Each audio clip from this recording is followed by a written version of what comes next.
First of all, I'd like to applaud you to have this many people come out on Sunday afternoon or any of this is a testimony to your dedication to this issue. I've met many of the folks in your organization and I'm very, very impressed. I've been organizing advocacy groups since the early 90s. And I can tell you that what you are doing is very worthy and it has the potential to be extremely successful. I have seen how these types of groups work. I have been on the other side where these types of groups are coming to me as an elected official, asking me to change a position, or promote a position, or to turn down a position. Let me encourage you.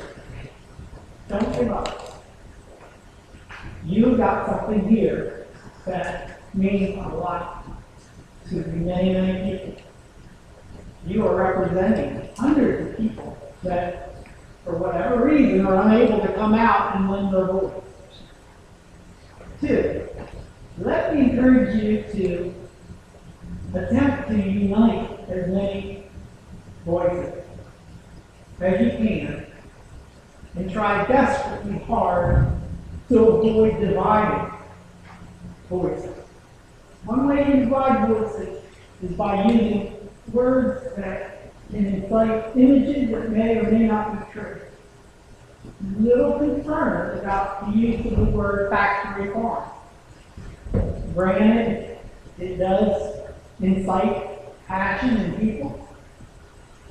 Fear, I've been told, is an incredible motivator. So to place fear in the minds and hearts of the people you're trying to influence may motivate them for a while. But recognize it could motivate your opposition. And that's what you do not need. You have got a wealth of information that's on your side. I believe that you have a lot of public officials that want to be on your side. People like Dottie, someone who's been here a long, long time, has a voice that is respected by community leaders. I would ask you, reach out to people that you have been in the past. Encourage them to come and consider what it is that you are concerned about. And let me ask you this. Try very, very hard to find a solution that allows both sides to win. I don't know what that is. Is that helping Harim find another location that is more suitable?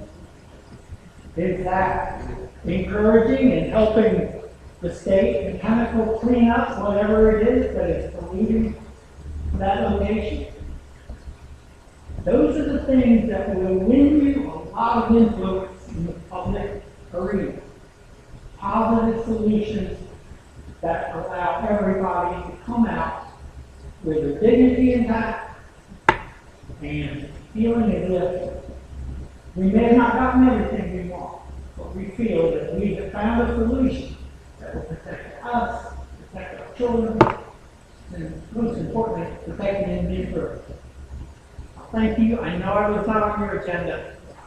I have a disability that sometimes forces me to leave some of these meetings early. And I've been on my feet and on the road for about 6 hours now. So I'm going to have to leave you. Thank you. You can call me anytime. Dottie will tell you that I am very receptive to this organization and your concerns. Thank you.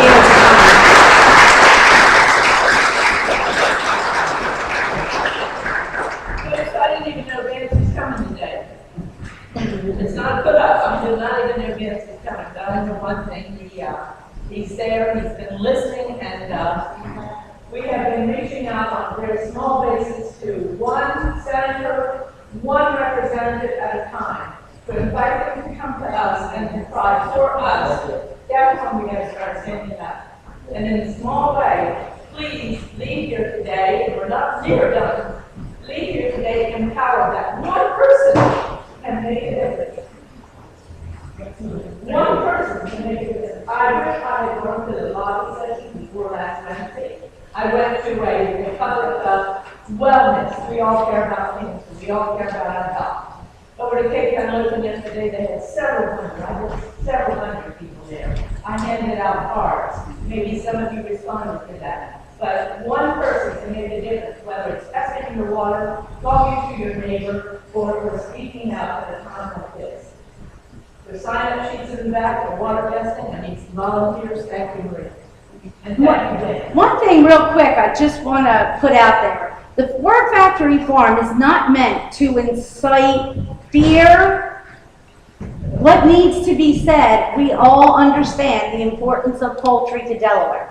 Nobody is denying that it is an economic driver here. But we also have to recognize the governor just came out with the $700 million Clean Water Initiative. 70% of the water in Delaware in the public water systems does not meet the EPA safe water drinking standards. 86% unswimmable, 93 or 94% unfishable. Okay, so by bringing in, when you're talking 2 million birds a week, that's 50% more than what we have now. And we're talking about the waste as well. It's not just putting this. So when I say that, it's not meant to incite fear. It's meant to talk about how much is too much in one locality. I hope that was it. Yes? Just a brief comment. Psychosemantics notwithstanding, control over vocabulary is de facto control over the political debate. Please do not allow anyone to control your terminology. You must define your terminology before the other side does, otherwise they will have an advantage. Right. So continue on. Right, and that's part of the thing. It's about being honest, you know, in what it is. That's why I read the definition. So you see, it's not Correct. something derogatory. Right. This is what it is. And another thing, we have gone to the local leaders with suggestions of something else, with a lot of positive discussion. But we have to understand, DENREC, I mean, I had to call the EPA. David McRegan from Region 3 had to jump on DENREC and tell them, you cannot transfer an expired permit to them. It's not even the right kind of permit they need.